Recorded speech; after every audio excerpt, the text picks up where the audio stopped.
প্রিয় শিক্ষার্থী ও অভিভাবকবৃন্দ, সকলে কেমন আছেন? আশা করি সকলেই ভালো আছেন।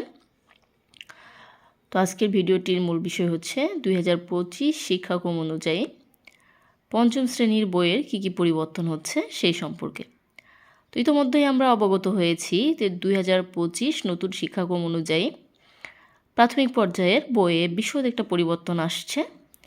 তো আমি ইতোমধ্যে প্রথম শ্রেণী, দ্বিতীয় শ্রেণী, তৃতীয়, চতুর্থ শ্রেণীর কোন বই কী পরিবর্তন আসছে তার উপরে ভিডিওগুলো আমার ইউটিউব চ্যানেলে এবং ফেসবুক পেজে দিয়ে দিয়েছি।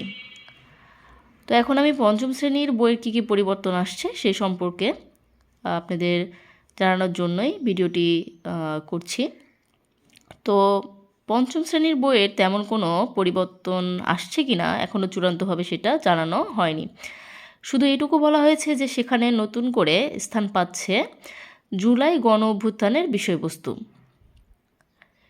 এর বাইরে সূচিতে তেমন কোনো সংযোজন বা বিয়োজন করা হবে কি না সেই সম্পর্কে এখনও বলা হয়নি। তো আপনারা চাইলে, আমি আপনাদের জন্য এইটুকুই বলতে পারি, আপনারা চাইলেই পুরাতন বইগুলো সংগ্রহ করে আপনার বাচ্চাকে পড়াতে পারেন। এতে কোনো সমস্যা হয়তো বা হবে না, কারণ আমার মনে হচ্ছে না যে পঞ্চম শ্রেণীর বইয়ে তেমন কোনো পরিবর্তন করা হবে।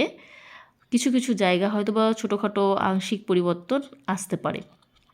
তো আপনারা চাইলেই পুরাতন যে বইগুলো আছে সেগুলো দিয়েই পড়ানো শুরু করতে পারেন, কারণ আমি জানি যে অনেক সচেতন অভিভাবক দেখা যায় যে ডিসেম্বরে পরীক্ষা শেষ হয়ে গেলে কিছুদিন পর থেকেই গণিত, ইংরেজি, বিজ্ঞান বিষয়ে পড়ানো শুরু করে। তো তাদেরকে আমি বলবো আপনারা চাইলেই এই সাবজেক্টগুলো পুরাতন বই দিয়ে পড়ানো শুরু করতে পারেন। তো ভিডিওটি যদি ভালো লেগে থাকে তাহলে চ্যানেলটি সাবস্ক্রাইব করবেন এবং লাইক, কমেন্ট ও শেয়ার করে পাশে থাকবেন। ধন্যবাদ সবাইকে। সকলে ভালো